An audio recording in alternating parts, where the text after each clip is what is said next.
Welcome to Break Free to Brilliance podcast, empowering women in business through thought-provoking interviews and insights. Embrace your authentic power, explore the impact of your story, and discover how writing your best-selling book can amplify your message, authority, and the 3 I's: impact, influence, and income. Let each episode guide you towards brilliance in minutes. This is your host, Seema Giri. There's a conversation high performers avoid. We talk about scaling, we talk about visibility, we talk about strategy and systems, but we rarely talk about the infrastructure that makes all of that sustainable. This is your body. And here's what I've come to understand, not from theory, but from experience. If your energy is unstable, your leadership becomes reactive. If your stamina is inconsistent, your decisions are narrow. If your health is fragile, your vision gets smaller. And in this season of my life, I'm not building from fragility. I'm building from strength because strength is leverage. This is your friend Seema and host of Break Free to Brilliance podcast. I'm so happy that you are here. If you're building something meaningful, a business, a movement, a next chapter, and you want it to last, today's conversation will shift how you define leadership capacity. We underestimate the cost of depletion, not the dramatic burnout, the subtle one. The shorter patience, the reduced creativity, the low-grade fatigue that makes bold decisions feel risky. That's not a mindset problem. That's infrastructure, in my opinion. So as you listen today, ask yourself, is the way I'm living expanding my capacity or quietly limiting it? By the end of this conversation, you'll see health not as maintenance, but as a strategic advantage. My guest today is Maricel Rocha. Maricel Rocha is a wellness advocate and transformational leader dedicated to helping individuals build sustainable health practices that support long-term growth. Through her work, she empowers professionals and entrepreneurs to prioritize vitality, implement aligned habits, and cultivate resilience from the inside out. Her approach blends practical wellness strategy with mindset awareness, helping clients strengthen both their physical foundation and their personal confidence. So, welcome, Maricel. I'm so happy you're here today. Thank you so much. I'm so happy to be here. Maricel, what I respect about your work is that you don't treat health as aesthetic, you treat it as capacity. And in this chapter of my life, I'm actually training differently too. I eat different, I recover intentionally, and I guard my energy. Not because I'm afraid of burnout, because I understand leverage now. You know, that when your body is strong, your clarity is sharper, and your energy is more stable, and you get to do all the things that you want. So let's start here. How did you, when was it that you realized the same, and how did you get started in this area? Yeah, thanks for your question. What I used to use as an analogy is like a car. Like you buy the brandest new car of the year, right? And then you ride and you're happy, but then eventually over the time things are starting to require attention, right? You change the oil and then you put some more air in the wheels, whatever. So the thing is, we only have one car, which is our physical body. We don't have a plan B. We cannot upgrade and just get rid of the old one and get a new one. And if you understand that, then you start seeing your health, your body as your biggest asset because you want it to be able to take you long term until you become a centenarian and thriving with health. I love that analogy. You only have one car versus our other one, we can keep changing all the time, but you can't change your body, right? So you might as well, you know, it's with that concept, I'm surprised that even our doctors and all, they don't approach the way they heal. yeah, they don't change the way they heal in a way that would really make it more sustainable for all of us, right? And I think as society, we don't think of it in that way either. And we'd rather just, it seems to me that we'd rather just do a lot of um, supporting the sickness versus focusing on the wellness aspect. Exactly. Unfortunately, we live in this culture where we just take action once something is broken. Yes. But we are going towards a better direction. And I guess empowerment comes from your taking, ownership of your own health, becoming your own CEO of your optimal health, and not just be happy with mediocrity health, right? It's not that, oh, my lab work looks good, therefore I'm good. No, if you feel tired, if you have mental fog, if you wake up in the morning feeling like fatigue already, then those are indications that even though your lab work may be normal, you need to take action. And now it's the moment, not tomorrow. You know, the saying that when is the best time to plant a tree, right? Yes, Well, 20 years ago or right now. exactly. Yeah, so if you're listening and you're thinking, oh, I haven't really been starting to take care of my health, or I haven't paid attention to that, now is the time to start. Today is a perfect day to start. So don't think about all the missed opportunities. Think of where you are today and what can you do from today. So Marisol, we all have a story that has led us to this direction, right? In the way we're working. So what is your story behind your business? Thank you for that question. My story started a long time ago when I was studying. I was going to become a biochemist, and I was doing my work, also my thesis as a biotechnologist. And I joined a group of scientists who were working in liver transplantation. I'm talking about 20 years ago.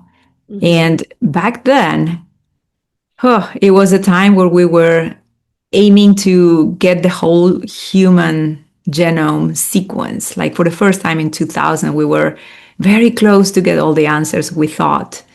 But what happened was we didn't get all the answers because we now know that we could explain genetically maybe 7%, 10% of diseases, but chronic diseases like cancer, diabetes type 2, cardiovascular disease, or cognitive declination are not things that are caused by one gene or a mutation.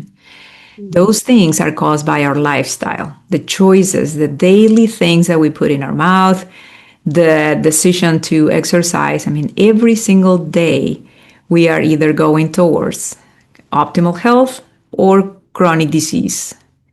And back then, going back to my story, I thought that by studying and doing research on the topic of cancer research, I was going to find out all the answers. But then that didn't happen. And that was when I understood that the person is a holistic system. It's not just the organic biology that represents a human being. So, for example, fast forward a few years after that, I joined another team of scientists doing cancer research, and we were extracting cancer tissues, tumors from sick people, implanting in nude mice to assess if different treatments would work. And back then I thought it's impossible to replicate, to extrapolate the environment of the person whose tissues were extracted, because in the cells you don't see the soul, you don't see the mental, the emotions of the person. So I thought, yeah, we can understand a lot as diseases being consequences, but there has to be something more. There has to be something that will cover the whole individual, mentally, emotionally, spiritually. And I didn't learn those things at universities. I didn't learn anything about that. In fact, back then it was kind of woo woo. If it's woo woo, it's not science, therefore it's not good. So I Yeah. had to navigate those differences and become my own source of search. So I did my own research. I stopped the academia. I went to work for other companies. Anyways, long story short, COVID hit, and I decided to become a certified integrative health coach because integrative medicine integrates the care, not just of the body, but also the mental and the spiritual. So that was aligned to what I wanted.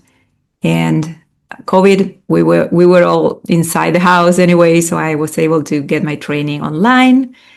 And when it was my time to decide and focus, what specialty, what area would interest me, that was when 2021 epigenetic was kind of starting to be more visible, not just for clinicians, but more for regular people. And epigenetic meaning the study of how lifestyle impacts your biology. Mm. So that was very impactful. That was really cool for me. So I decided to focus on that part that was basically rejuvenation or longevity.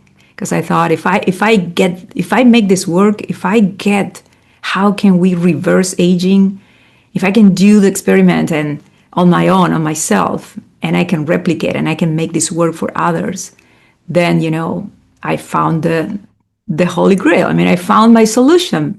Something that 20 years ago I couldn't explain, I couldn't understand analytically because the parts were missing. Now, 20 years later, we have the molecular tools to measure biological age. And I think I need to explain a little bit of what that really means. Before you get to that, I would like to. You said that epigenetics is by your lifestyle can change your genes. So does that also mean that if our parents had some history of some level of some health issues, did they say everything's passed down your DNA? That means we can possibly reverse some of those things from coming into our lives? Yes, but one thing is, the genes that you bring from mom and dad are not going to be changed. They are always the same.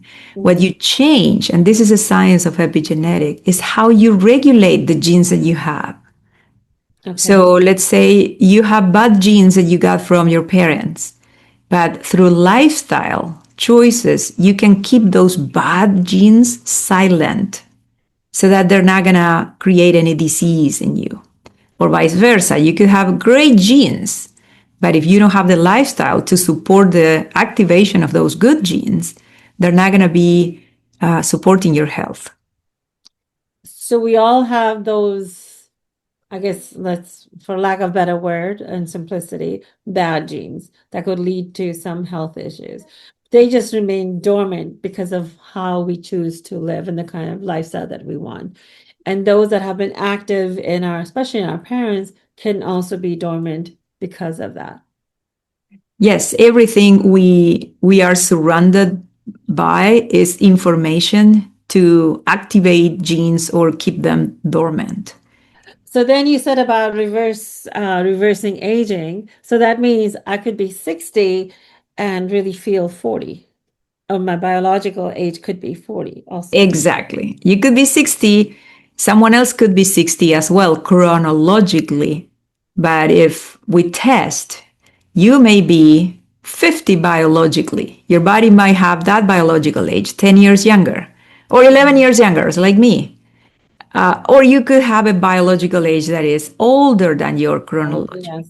It Right? could be the reverse too. Yes. Yeah. And that's the concept of age reversal. When you hear people talking about I rejuvenated or age reversal is possible, specifically, we're talking about the biological age.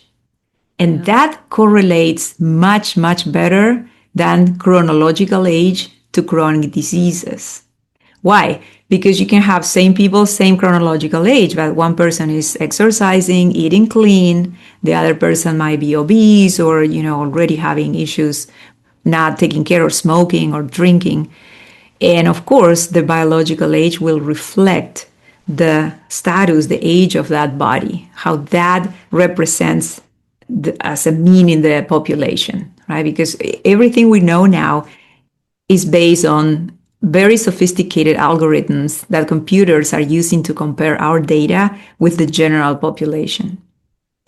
So, and I guess we know it. We feel it because many times you hear people say, "Oh, I don't feel my age. I don't feel 60. I feel 40. I feel 50." Or you're younger, and it's like, I feel like I'm a 50 or a 60-year-old. So we can actually feel it. So you were going to explain, go a little bit deeper into how this works. Yes. So back then, 2021, around that time, well, actually in 2013, there was a evolution in science in terms of aging clocks. And those are basically algorithms that predict the biological age of a person based on one thing that is called DNA methylation. That is one way that we regulate the activation or expression of our genes. Mm-hmm. And to make this very simple, it's like we have this machinery of genetic structures that turns our genes on or off. Mm-hmm. And that is more important than if you have the gene or not. Because as I said, you could have the bad gene. If it's inactive, it doesn't bother you, right? But if it's active, then we need to support the silencing of that gene. So what happened is you take a sample. A DNA sample comes from a few drops of your blood, and then you send to the lab, and then they analyze millions of sites in your DNA that will tell us if a gene is with the shift on or off. And when it compares the relevant information, and not all DNA is, important, but through these sophisticated algorithms and machine learning, we can actually condense that information into a practical way to learn, for example, how your organs are aging. Is your heart younger than your liver? Is your immune system aging faster than your metabolic health, for example? So all of those important information we didn't know before. So I'm talking 5 years ago, we didn't have the molecular tools to measure those things. And today I offer that. I do that with my clients. I do on my own every 6 months or 4, depending if I'm doing one intervention at a time. I'm measuring my biological age and how is the speed of aging that I'm having for my overall system and also for my different organs. Well, that sounds really fascinating. But is this test covered by majority of the insurances? They're not covered because the FDA are considered this testing as functional testing for prevention. And the way I'm using is because I help people extend their health span. So trying to extend the time that a person is in optimal health. And epigenetic testing brings information about the progression or the trend of your biology. So as I said, you could have a clear bill from your physical and all the markers are in range. And then you take epigenetic testing and it will highlight markers. They're called epigenetic biomarker proxies because it's not actually that thing that we're measuring. It's how the genes associated with that are being reactive. And it explains you where you're going in what direction. So I can give you a simple example. I think it was 2 years ago when I took the test, and although my blood work was perfect, it came with a couple of markers showing me that I was going into the direction of developing insulin resistance. It was my hemoglobin A1C and then the fasting glucose. So again, this is not that it means that I had those parameters out of range. It was projecting me in the future, right? So when I learned that, I'm like, okay, I'm going to start using a biosensory continuous glucose monitor. And I learned how to manage my metabolic health so that when I took the test again, I eliminated those trends, those signals that I was getting because that was what I needed. So it's like you're going into a bad place, but it gives you information now so you can course correct and take actions that are not prescriptions and that are not going to have side effects for you to improve your health and extend your health span. That sounds fascinating. If I break it down into business terms, because there's a lot of entrepreneurs and professionals here, right? So if we take that into business terms, it's basically forecasting with the information that you have now, right? And you're Exactly. forecasting your future and doing the course correction. And in project management, we're always talking about this. It's monitoring and controlling now with information that you have, with the data that you're getting in now, and then doing course correction because you know there's certain risks that could happen in the future, and you want your plan to go straight. So you're taking some of those calculated, what is it? Interventions, yes. Interventions, yes, calculate interventions now so you don't go down that road. Or even a traffic pattern, right? We always listen to traffic before we leave because we want to see where, when are we going to get stuck or where are we going to get stuck and take alternative routes. So I think this is really powerful because health is one thing that if we can start doing this, this is going to be totally amazing because we can prevent so much headache and heartache and especially those of us, even it doesn't matter, those of us who are alone or don't have family to take care of, you don't want to be a burden on anyone, but you want to Yeah, maintain the quality of life, right? So you can do more of what you like and really enjoy life. It's all about quality of life. That's what I'm hearing you say, Maricel. absolutely. And we have the evidence because I can talk about the most, the cutting edge tool or testing or functional testing that we find because I'm passionate about that. I have a background in biotech, so I'm constantly looking for innovation in how can we improve and have AI and technology serving health, right? Serving us as humans for better health and prevention. But we have a very simple evidence that in our planet we have 5 blue zones that are locations in our in different parts of the world where people live in their hundreds and even more and beyond, and they are not suffering or they are not in pain. They're thriving. They dance and they have, friends and they have fun and they enjoy. And they are not doing any, hyperbaric chamber or infrared or they are just a consequence of, important lifestyle areas that they kept investing in, clear and clean food and connection and mindset and exercise. They walk everywhere. So that's where we see the evidence that this works, right? So although I guess what I'm trying to say is that although my approach is modern in the sense that I'm trying to bring innovation in how we upgrade our biology, actually my approach is very data driven, but is based on lifestyle medicine that comes from those population where people, when people live longer, healthier. And that's my goal. Yeah. Think about what can you do if you could live healthier and longer, right? But unfortunately, Maricel, everything comes down to costing, right? And when I hear you say that, I love it and I want to do it, but then I also think, oh my gosh, is it going to cost me thousands of dollars? So how Yeah, are you well, in that in those terms then? it's this is new technology, so of course when things are starting are a little pricey, but I anticipate that eventually there will be a moment where you will go to your physical for your ear checkup, and you're not gonna need a whole vials of blood to check things. You will just get a few drops, and everything will be done through epigenetic testing because you can compare your data to all the people they have biobanks where they save information to create these algorithms.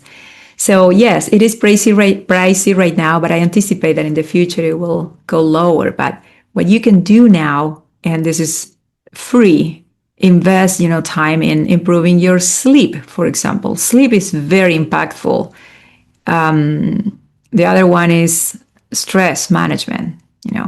You could be eating, and that how I know that because that happened to my own mom. Her nutrition was great, exercise, all the areas were amazing. And now she's 88 and she developed some kind of dementia. And the only area that she didn't work so well was managing stress and anxiety. Mm. And,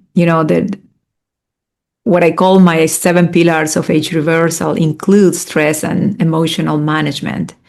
And I see that all the time and I do it on my own, every time I get triggered, every time I get upset. And, I have to do a smart economy of emotions, if you wish, Yeah. because it's not worth it. I know because I check with my biosensor that if I am getting triggered and I release cortisol, I can see a glucose spike. That is not because I ate something sugary, but it's because my system is in fight or flight and it's creating those glucose spikes, right? So that's how you learn and that's how you observe. But I guess the bottom line is that you don't need to spend millions like the celebrities who are, doing longevity or competing in rejuvenation Olympics or things like that. No, you don't need that. You don't need that. All you need is to be aware and start with the basic because there's no magic supplement. There's no exercise or type of workout that's going to replace how you manage your stress. So I will start there, or how you sleep. Mm. You can invest in a convenient. I use Fitbit. It's not the most expensive one. It's actually on the other side, actually. And it gives me information about how my deep stage of sleep every night so that I can fix. There are things that affect and improve how is my REM sleeping. I count my steps per day. I mean, there are many simple things that you can do that you won't require a lot of, money or interventions. That's a really great point, Maricel, because what I'm hearing you say is that if we go through our day being mindful and we bring in joy and really focus on like you said, on our sleep, incorporating whole food. I'm a big advocate of whole food nutrition, exercise, movement, and having fun. Spending the time with people you enjoy and you like, making sure who are the 5 people, like Jim Rohn says, who are the 5 people in your life, right? And are they bringing you up or are they bringing you down? And if they're bringing you down, it's time to change them. So there's a lot of things we can do, and then managing stress too, right? Learning to let go of things that you don't have any control of, right? Control the things you can. They're simple, they sound boring, but it's the most effective thing and it's in our control. Absolutely. Actually, all of my clients, it used to be optional. Now it's mandatory because from the beginning, when people start working with me, I help them bulletproof from self-sabotage Mm. because information is everywhere. It's not about learning. It's not about understanding. It's about execution. And we all have self-sabotage. So I teach, the first part of my program goes over mindset training, and we talk about and we learn many techniques on how to prevent that self-sabotage. So whatever we're doing, if it's eating better or improving our sleep or improving relationships, whatever we're doing, we have a plan to stop self-sabotage so we can guarantee our success. Yes. And thank you so much for really highlighting all of this and bringing it to the forefront because we all know it. This Marisol is not teaching us anything new. She's not telling us things that we don't already know. But this is one thing that needs to continuously be brought to our attention. So it's at the forefront and not moving to the back. It's at the forefront of what we do because it's our lifeline, right? It's how we are going to be able to move through the day, move through the world, and live our purpose. Exactly. I guess my message is, we have the power. It's not that hard. And the impact that the simple things have on our health are much, much, much bigger than the latest, peptide that you may find in longevity or the, amazing. I just learned there's a supplement that claims that extends your telomeres, and the price of the supplement is $600. Wow. That's not going to increase your telomeres alone. If you don't have the sleep, if you don't have a detox environment, like that's another component of the whole formula, your environment and the products you use, cosmetics that you are exposed to, or, the quality of your water, your air. So it's a whole system around you. And once you start auditing each area, then automatically all the systems get better, get improved. And that's how you can now measure. You reduce your biological age, you get your age reversal, and you get younger as you age. Definitely. And what you focus on and what you measure is where you're going to get the results. So if I was to wrap up this conversation, what I would say is that, when we think of health, we think of self-care alone. If that isn't the way that's motivating you to start taking care of yourself, then maybe you want to think that health, start thinking of health as a strategy in order to do all the things that you want to do. And I find that this is a key area. We, as business owners, we have a strategy for everything else except the foundation, which is our health. So if we add this as part of our business plan, I think we are going to get really far. Because when your body is strong, your mind stabilizes. When your energy is steady, your leadership expands, and you get to do everything else and take care of all the people that you want to and that you need to, and really fulfill your purpose that you're here for. And that changes the trajectory of everything that you build. So thank you, Maricel, for being here and reminding us of all this importance of making sure we are taking care of the foundation of our health. You're very welcome. Very happy to be here. And thanks again for everything. And here's the question that I want you, our listeners, to sit with. Are you building on ambition alone, or are you building on strength? Your health is your foundation, and that is your strength. So the strongest version of me is the most disciplined one, I feel. It's not the busiest, it's not being the loudest, it's the most aligned. I want you to remember this. Your brilliance expands when your foundation is strong. Build in a way that your body can carry it. Until next time, this is Seema. Stay aligned, stay aware, and keep stepping into your brilliance. And I want to take a moment to mention that the content shared in this podcast is for educational and entertainment purposes only. My guests and I share personal experiences and real life examples that have helped us live our best lives, much like friends sharing stories. While we strive to provide valuable information, it's important to consult with professionals for advice tailored to your individual circumstances. Thank you for being part of our community, and thank you for spending this time with me. Remember, your story is your strength. Until next time, stay inspired and keep making a difference. Thank you for tuning into this episode of the Break Free to Brilliance podcast, and I hope you had some key takeaways that you can implement right away. Be sure to subscribe to Break Free to Brilliance wherever you listen to podcasts. You can also follow along with us on social media using the links in the show notes below. We'll see you again for the next episode.